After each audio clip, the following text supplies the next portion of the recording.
Assalamualaikum warahmatullahi wabarakatuh. Perkenalkan Pak, nama saya Muhammad Arifin Agli dengan NIM 8622410013. Jadi saya membuat video ini untuk memenuhi ulangan tengah semester mata kuliah pedagogik yang diampu oleh Pak Fadli. Jadi untuk yang pertama dari persoalannya, yaitu kita akan membahas tentang yang namanya konsep dasar pedagogik. Nah, di poin pertama itu ada yang namanya pengertian pedagogik. Pengertian pedagogik secara umum adalah ilmu yang membahas proses, prinsip, dan cara mendidik. Nah, kita kan di ranahnya pendidikan sekolah dasar. Itu bagaimana kita mengetahui, mempelajari, membahas proses dan juga prinsip. Yang terpenting kita mengetahui cara mendidik seseorang, lebih tepatnya makhluk hidup manusia.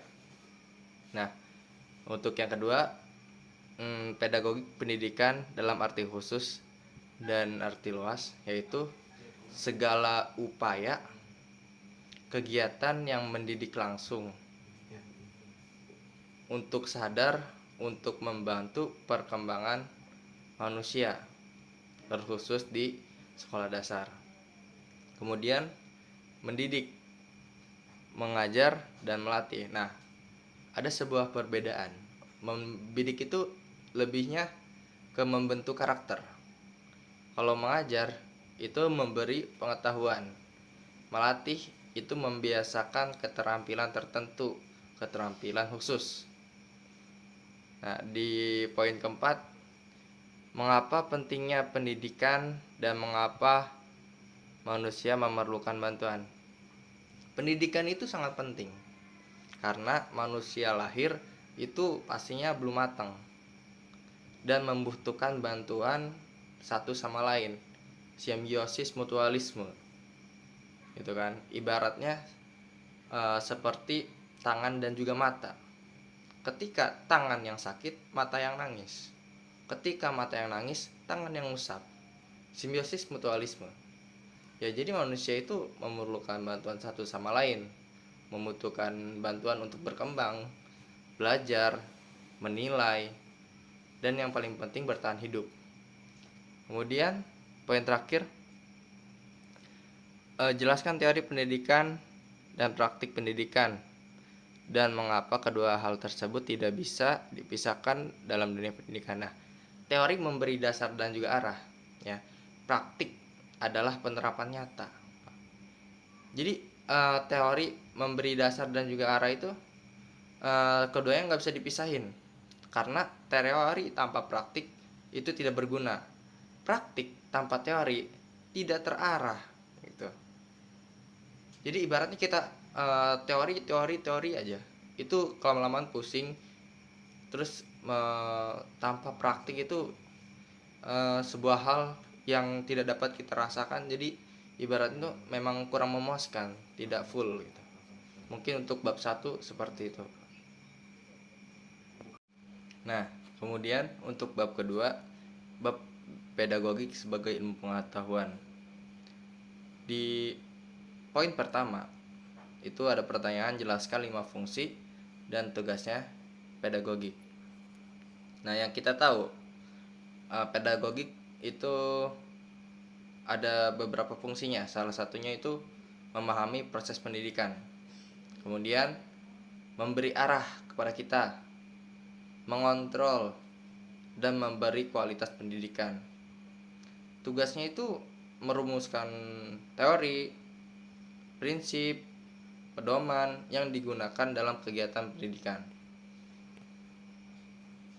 Nah, untuk poin kedua, jelaskan pedagogik sebagai ilmu empiris, ilmu kemanusiaan, ilmu normatif, dan ilmu praktis.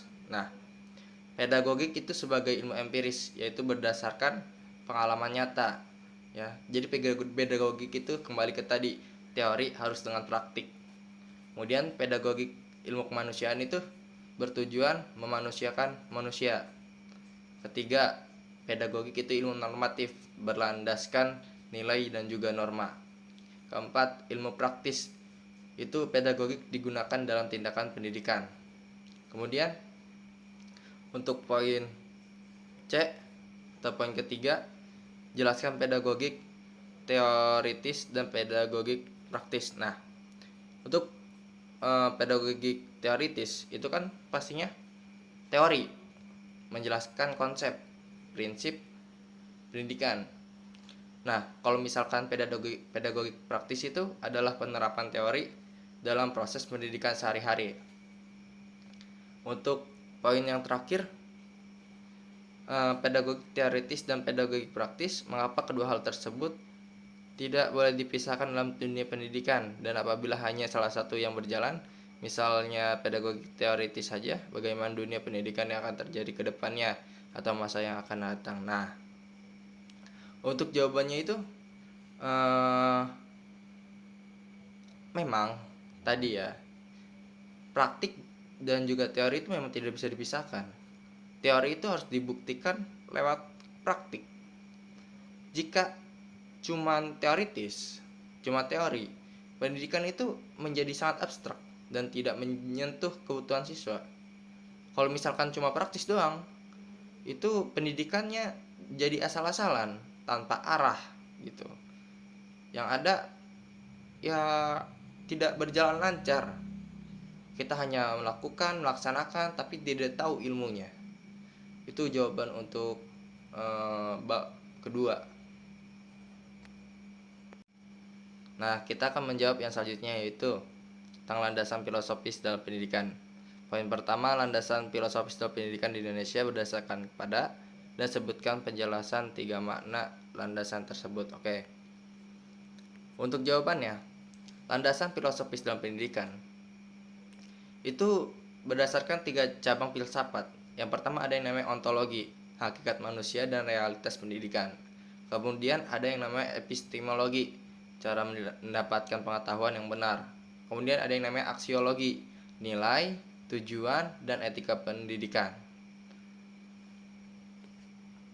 Untuk poin B, jika tidak adanya landasan filosofis dalam pendidikan di Indonesia, maka apa dampaknya bagi anak-anak bangsa kita dan apa yang akan terjadi? Sebutkan minimal 5 penjelasan. Oke. Untuk jawabannya, jika tidak ada landasan filosofis, itu pendidikan kehilangan arah dan tujuan. Kurikulum tidak jelas nilai yang dipegang. Kebijakan itu mudah berubah-ubah. Guru bingung menentukan metode dan tujuan. Perkembangan siswa tidak utuh secara moral dan intelektual. Ya, pendidikan pedagogi kan mencakup RPP dan juga silabus gitu. Itu untuk bab landasan filosofis dalam pendidikan. Kemudian untuk bab selanjutnya, landasan psikologis dalam pendidikan. Untuk poin pertama itu sebutkan dan jelaskan 5 model belajar siswa. Oke. 5 model belajar siswa itu mencakup behavioristik, kognitif, humanistik, konstruktivistik, dan juga sosial. Sebutkan dan jelaskan 7 faktor yang mempengaruhi belajar siswa. Penjelasan berdasarkan pemikiran pribadi Anda. Faktor yang mempengaruhi belajar 7. Salah satunya itu kecerdasan. Itu sangat berpengaruh. Terus juga minat, motivasi, kesehatan, jasmani, lingkungan, kesiapan belajar, dan juga kematangan. Jadi semua faktor ini saling mempengaruhi hasil belajar siswa pastinya. Nah, kemudian kita akan bahas bab selanjutnya, itu tentang bab konsep, karakteristik, dan jenis alat pendidikan. Untuk poin pertama, alat pendidikan dan faktor pendidikan. Jelaskan dan beri contohnya. Oke. Untuk alat pendidikan itu kan mencakup segala sesuatu yang digunakan untuk membantu proses pembentukan perilaku dan karakter siswa. Jadi faktornya itu mempengaruhi tujuan pendidikan, guru, peserta didik, metode, dan juga lingkungan belajar. Itu alat pendidikan yang harus kita gunakan. Kemudian 5 jenis alat pendidikan. 5 jenis alat. Jenis alat pendidikan itu mempengaruhi keteladanan, pembiasaan, perintah, larangan, dan juga pengawasan. Tuh. Untuk yang terakhir, manfaat pendidikan. Salah satunya itu membantu pembentukan karakter, meningkatkan kedisiplinan, mempermudah penyampaian materi, membuat proses belajar lebih terarah. Jadi pedagogik ini sangat penting. Mungkin cukup yang saya jawab untuk ujian tengah semester mata kuliah pedagogik. Terima kasih. Wassalamualaikum warahmatullahi wabarakatuh.